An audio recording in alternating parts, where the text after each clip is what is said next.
5 বছৰটো যি পাৰো কৰিছোঁ বহুতখিনি আঁচনি আৰু বিশেষ কৰি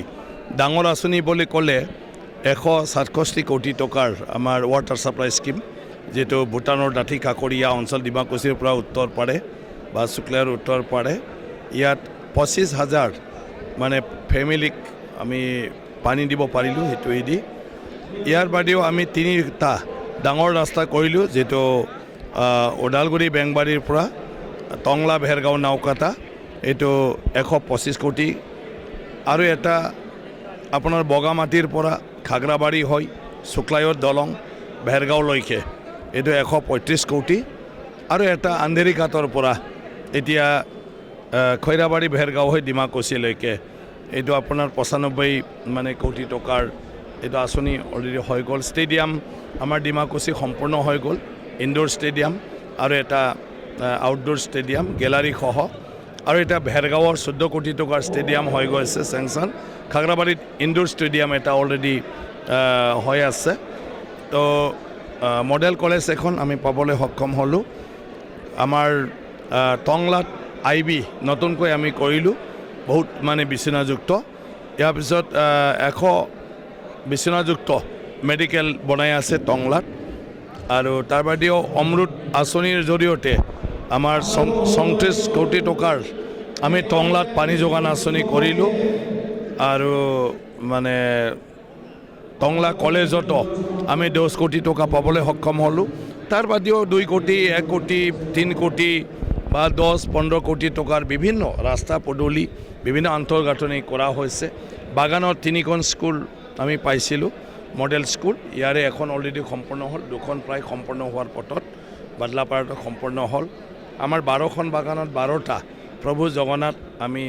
অডিটৰিয়াম হল আৰু স্কিল ডেভেলপমেণ্ট চেণ্টাৰ পাইছোঁ এইটো প্ৰায় চবে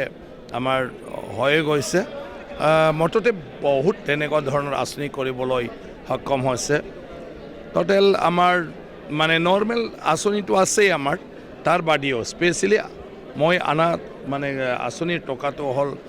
আপোনাৰ 2,375 কোটি টকা 2,375 কোটি টকাৰ আমি আঁচনি পাবলৈ সক্ষম হ'লোঁ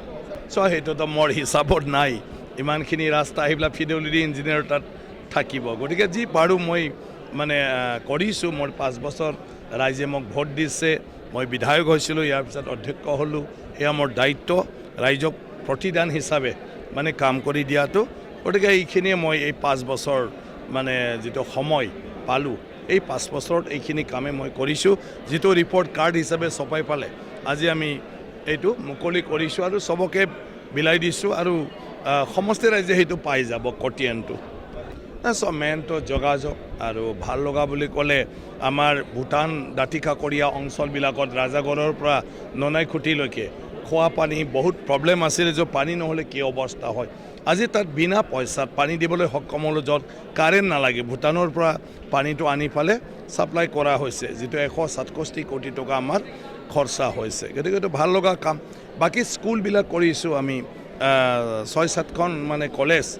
কি কয় স্কুল 7 কোটিৰ পৰা আমি 8 কোটি টকালৈকে অনুদান দি ফালে এতিয়া নতুন গৃহ বনাই আছে এইটো এটা নতুন পৰিৱেশ পাব ছাত্ৰ ছাত্ৰীসকলে আমাৰ আন্তঃগাঁথনিৰ যিটো অভাৱ আছিলে এইটো নাইকিয়া হ'ব আমি ভেৰগাঁৱত নতুন মডেল কলেজ পাবলৈ সক্ষম হ'লোঁ চেংচন হৈ গ'ল এইটো এটা ভাল লগা আমাৰ লোকেলৰ মানে ল'ৰা ছোৱালীয়ে ছায়েন্স আৰু কমাৰ্চ তাতে পঢ়িব পাৰিব যোগাযোগৰ ক্ষেত্ৰত বহলভাৱে ডাঙৰ ডাঙৰ ৰাস্তা আমি বেংবাৰী মানে টংলা ভেৰগাঁও নাওকাটা আৰু এটা বগামাটিৰ পৰা খাগৰাবাৰী হৈ ভেৰগাঁও আৰু ঠিক তেনেকৈ আন্ধেৰিঘাটৰ পৰা ভেৰগাঁও হৈ ফালে মানে আপোনাৰ কি কয় ডিমাকুছিলৈকে সেইবোৰ ডাঙৰ ডাঙৰ প্ৰজেক্ট আইবি টংলাত আমাৰ বহিবলৈ জেগা নাছিলে এতিয়া 20খন ৰুমৰ এটা অত্যাধুনিক মানে আইবি আমাৰ হৈয়ে গ'ল আমাৰ চিভিল হস্পিটেল খুবেই ইম্পৰ্টেণ্ট চিভিল মানে 100 বিচনাযুক্তৰ নামত টংলাত এতিয়া কনষ্ট্ৰাকশ্যন চলি আছে এইবিলাক হ'লে মানুহে মানে বেমাৰ আজাৰৰ ক্ষেত্ৰত যথেষ্ট উপকাৰ হ'ব বুলি মই ভাবোঁ গতিকে যি কাম কৰিছোঁ সবটোৱে মোৰ কাৰণে ভাল লগা কাম কাৰণ এইটো মানে আমাৰ পানীৰী সমষ্টি ৰাইজৰ কাৰণে যথেষ্ট উপযোগী হ'ব আৰু ডেফিনেটলি ৰাজনৈতিক জীৱনটো সদায় স্থায়ী হ'ব নোৱাৰে গতিকে এতিয়া নতুন যিটো ডেলিমিটেশ্যন হ'ল তাত আমাৰ পানেৰী সমষ্টি বিলুপ্ত হ'ল আৰু পানেৰী সমষ্টি বিভক্ত হৈ গ'ল টংলা আৰু ভেৰগাঁও গতিকে তেনেকুৱা অসমত প্ৰায় সমষ্টিবিলাকে মানে নতুন নতুন ৰূপ ল'লে গতিকে সেইকাৰণে পুৰণা পানেৰী সমষ্টি নাই আৰু সেইকাৰণে আজি কৈছে আমাৰ এজন যে ময়ে পানেৰী সমষ্টিৰ শেষৰজন বিধায়ক গতিকে এতিয়া কি হয় গতিকে 5 বছৰ ৰাইজে মোক কৰিলে 5 বছৰ সেইটো কাম কৰিলোঁ আৰু যদি 5 বছৰ কিবা এটা কৰিব লাগে তো ৰাইজেহে মোক সিদ্ধান্ত ল'ব নাই সেইটো আমাৰ পাৰ্টীয়ে যিটো মানে কি কয় সিদ্ধান্ত ল'ব মই তাতে মানে কি কয় মানি ফালে কৰিব লাগিব গতিকে এতিয়ালৈকে পাৰ্টীয়ে ফাইনেল সিদ্ধান্তক জনোৱা নাই গতিকে কিবা এটা হ'ব বুলি পাৰ্টীয়ে কৈ আছে গতিকে পাৰ্টীয়ে যেতিয়াই জোৰ দিয়ে তাতে ইলেকশ্যন মানে নামিব লাগিব যদিহে মোক প্ৰাৰ্থী হিচাপে প্ৰক্ষেপ কৰে হয় মই তেখেতসকলক ধন্যবাদ জনাইছোঁ যে এতিয়াও যে মোক ভেৰগাঁৱত পুনৰ হোৱাটো বিচাৰে মোৰ কাৰ্যকৰ্তাসকলক বিচাৰে কিন্তু এতিয়া পাৰ্টীৰ সিদ্ধান্ত কি হয় কাৰণ এলায়েন্সত সিট মানে ভাগ বিতৰণ কৰা হৈছে গতিকে কোনটো সিট আমাৰ পাৰ্টীয়ে পায় আৰু মানে কোনটো প্ৰাৰ্থীক প্ৰক্ষেপ কৰে গতিকে সেইটো আমাৰ হাতত নাথাকে পাৰ্টীৰ মানে নেতাসকলৰ হাতত থাকে গতিকে যদিহে চব ঠিক থাকে এইটোও ৰাইজৰ আশাও পূৰণ হৈ যাব